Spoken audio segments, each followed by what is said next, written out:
व्यक्ति ने कह दिया कि हनुमान जी महाराज आपसे तो लोग अतुलित बल धामम कहते हैं, बाबा ने लिख दिया है। तो हनुमान जी महाराज की निरभिमानिता देखो।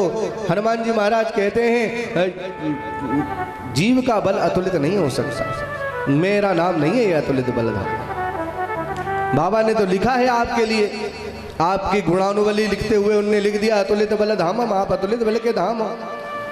देखो भैया, हनुमान जी महाराज कहते हैं देखो भैया मैं हूं जीव और जीव का बल अतुलित नहीं हो सकता। तो फिर ये बल है किसका? तो कि ये बल जो है ये बल मेरे राम जी सरकार का है,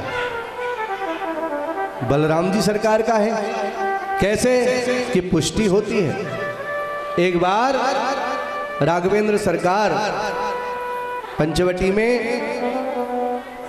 मां जानकी का श्रृंगार कर रहे थे। उसी समय पर इंद्र का बेटा जयंत कौआ बनकर के आया और मातेश्वरी के चरणों में चंचुका का प्रहार करके भागा। मातेश्वरी के चरणों से रक्त की धार को बहते हुए जैसे ही राघवेंद्र सरकार ने देखा तो उसी सीख को बाण बना करके उस जयंत के पीछे छोड़ दिया। जब जयंत के देखा भगवान का बाण आ रहा है तो त्रिलोकी में भागा। पहले पितामह के पास में गया, त्राहिमाम त्राहिमाम। किस पितामह कहते क्या हो गया, मुझे बचाओ। किससे? राम जी के बाण से कि पहली फुर्सत में भाग, नहीं तो ब्रह्मलोक साफ हो जाएगा। शिव जी के पास में गए, शिव जी ने भी असमर्थता, पूरी त्रिलोकी में भाग रहा है, किसी ने उसको शरण नहीं दी। राम जी के बाण से कौन बचाए? परंतु संतों का जो हृदय होता है नवनीत के समान होता है। नारद जी ने देखा, नारद देखा बिकल जयंता। नारद जी ने कहा बेटा जयंत जिसका अपराध करा है ना उसी की शरण में चल जा, बच जाएगा। पूरी त्रिलोकी में भागता हुआ सीधे राघवेंद्र सरकार के चरणों में जब पहुंचा तो राघव के पास में जाकर के कहता है त्राहिमाम त्राहिमाम त्राहिमाम प्रभु। भगवान राघवेंद्र सरकार कहते हैं जयंत तू मेरी शरण में आ गया और मेरी प्रतिज्ञा है कि यदि मेरी शरण में यदि शत्रु भी आए तो मैं उसे अभयदान प्रदान करता हूं, अभय प्रदान करता हूं। परंतु तूने धृष्टता तो करी है, तूने कर्म तो करा है उल्टा और इस कर्म का फल तुझे भोगना पड़ेगा। भगवान ने क्या करा? भगवान ने उसी चीज को बाण को पकड़ा और उसकी एक आंख फोड़ दी। कौआ एक आंख से तभी से काढ़ा है। जयंत जाने लगा तो भगवान पूछते हैं बेटा जयंत ये तो बताता जा, तो तू आया क्यों था यहाँ पर?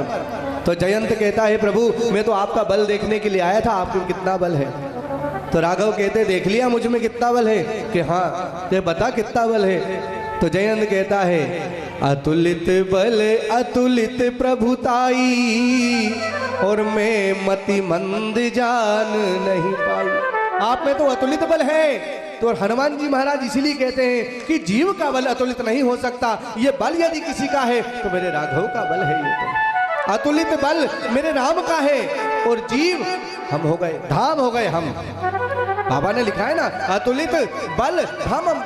तो अतुलित बल किसका? राम जी का। धाम हो गए हम। धाम कैसे? धाम कहते हैं घर को। धाम कैसे? हनुमान जी महाराज के हृदय पटल पर जासु हृदय अगार बसहि राम सर चाप धर, जिनके हृदय में राघवेंद्र सरकार निवास करते हैं। इसलिए हनुमान जी महाराज कहते हैं अतुलित बल हो गया राम जी का और धाम हो गए हम। इसलिए बाबा तुलसीदास जी ने लिख दिया अतुलित बल धामम। कितनी निराभिमानिता, बड़े से बड़ा कार्य किया परंतु लेश मात्र अभिमान नहीं हनुमान जी महाराज को, लेश मात्र। लंका जला करके राम जी सरकार के पास में हनुमान जी महाराज पहुंचे।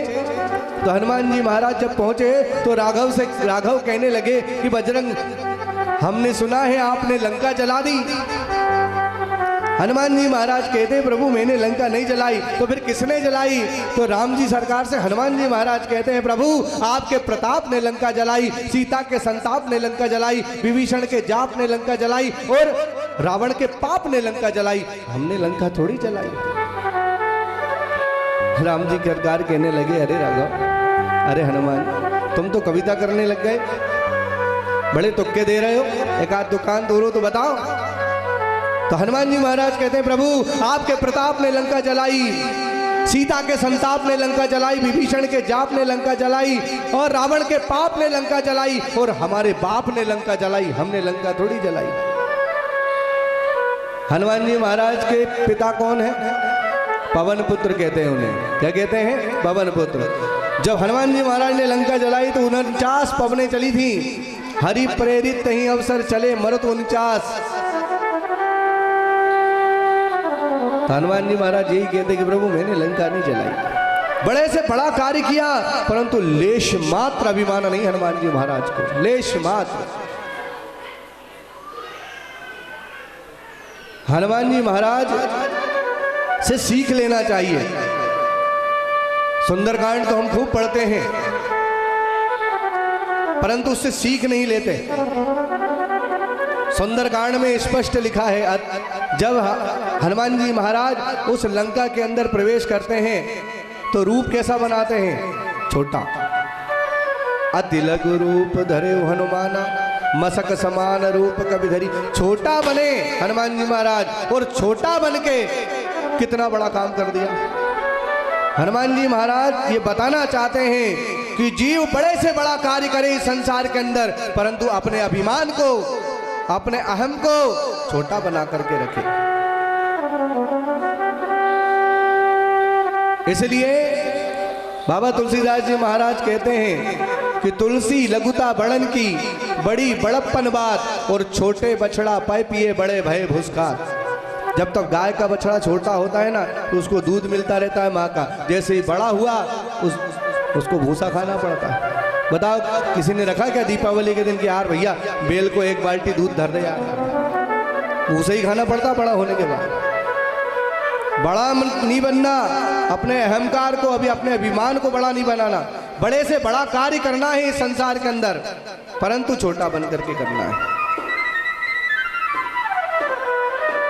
कहते हैं नानक ने कहा, नानक कहते हैं नानक नन्हे हो रहे जैसे नन्ही दूब। नानक नन्हे हो रहे जैसे नन्ही दूब, बड़े बड़े बह जाते हैं दूब खूब की खूब। आपने नदी तट पर देखा होगा, दूबा भी उगती रहती है और बड़े बड़े वृक्ष भी उगते लगे रहते हैं, लेकिन जब उस नदी के अंदर बाढ़ आती है तो कौन उखड़ के फेंकता है? बताओ। बड़े बड़े वृक्ष उखड़ के फेंक जाएंगे, लेकिन दूब झुक जाएगी लेकिन उखड़ेगी नहीं। नानक कहते हैं बड़े बड़े दुख सहते हैं। जो घर का बड़ा होता है ना मामा जी, वो बूढ़ा होता है, बूढ़े के समान। बड़े बड़े दुख सहते हैं छोटे दुख से दूर, और तारे न्यारे हो रहे ग्रहण चंद्र और सूर्य। आप ऊपर आकाश मंडल पर देखना, तारे छोटे छोटे दिखाई देते हैं, लेकिन ग्रहण किस पे लगता है? राहु किसको ग्रसता है? ये सूर्य और चंद्रमा ही बड़ा दिखता है, इनको ही ग्रसता है। किसी तारे पर ग्रहण लगते हुए नहीं देखा होगा आपने। बड़े से बड़ा कार्य करो इस संसार में, लेकिन उस बात का अभिमान मत करो कि मैं करता हूं। अरे मैं करने करवाने वाला कौन? अरे हमें चलाने वाला, हमें हंसाने वाला, हमें उठाने वाला, हमें रुलाने वाला, हमें खिलाने वाला, हमें मान प्रतिष्ठा देने वाला, हमें इस संसार के अंदर प्रतिष्ठित करने वाला ये परमपिता परमेश्वर है। ये चाहे ना तो मजाल नहीं है कि आप ये जो सांस ले रहे हो ये भी ले पाओगे नहीं ले पाओगे। इसलिए अभिमान नहीं करना कि मैं करता हूं। अरे हम कौन होते करने करवाने वाले? राम जी सरकार करवा रहे हैं, हम कर रहे हैं, हम तो सेवक हैं उनके।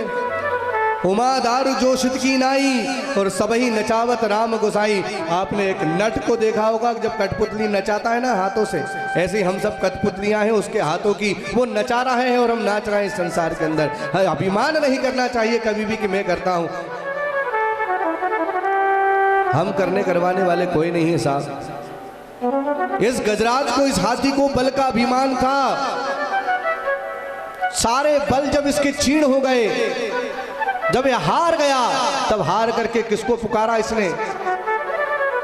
उस परमपिता परमेश्वर की सत्ता को स्वीकार करके उसको पुकारा है। ये तो हाथी है ना, ये तो पशु है ना।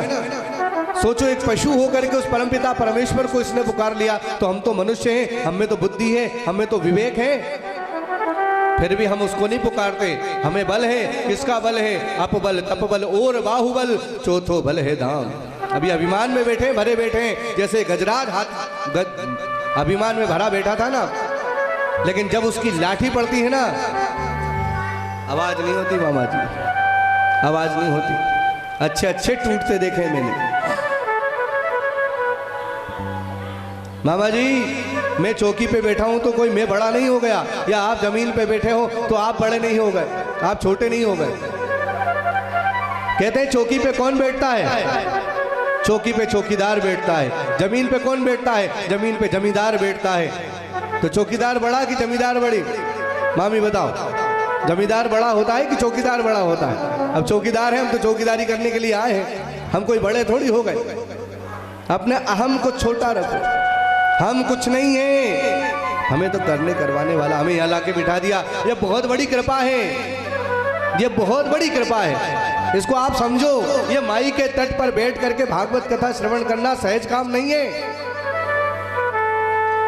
अच्छे अच्छे फेल हो जाते हैं। ये तो उसकी कृपा हो गई सिद्धेश्वर महादेव की, और वो माई की कृपा हो गई कि उसने लाकर के तट पर बिठा दिया और अपन भागवत कथा श्रवण कर रहे हैं।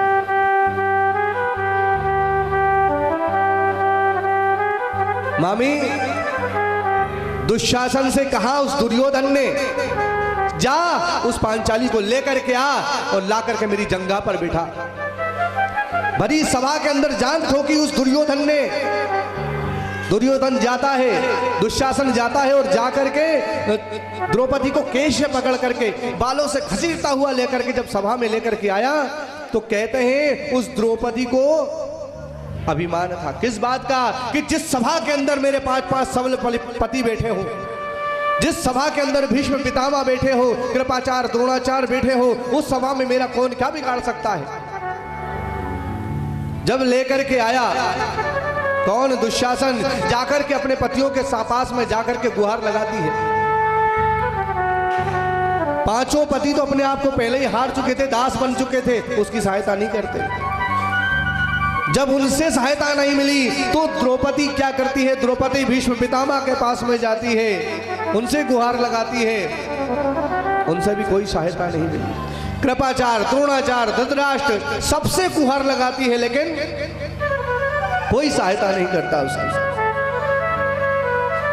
दुशासन ने साड़ी पकड़ी, उसने सोचा कि जब ये मेरे संसार के अपने नहीं हैं, मैं भी एक छत्राणी हूं, मैं अपनी रक्षा स्वयं कर सकती हूं। लेकिन उस दुशासन के अंदर 10,000 हाथियों का बल था। उसने अपनी साड़ी को, द्रौपदी ने अपनी साड़ी को दांतों से पकड़ करके अपने दोनों हाथों से उस साड़ी को पकड़ लिया, लेकिन उसके बल के आगे, उस दुशासन के बल के आगे उसके बल कोई काम नहीं आया। जब कोई काम नहीं आया तो द्रौपदी क्या करती है? द्रौपदी दोनों हाथ उठा करके कहती थी है कि हे ठाकुर, अब ये लाज तेरे हाथ है, अगर बचा सकता हो तो बचा ले बस।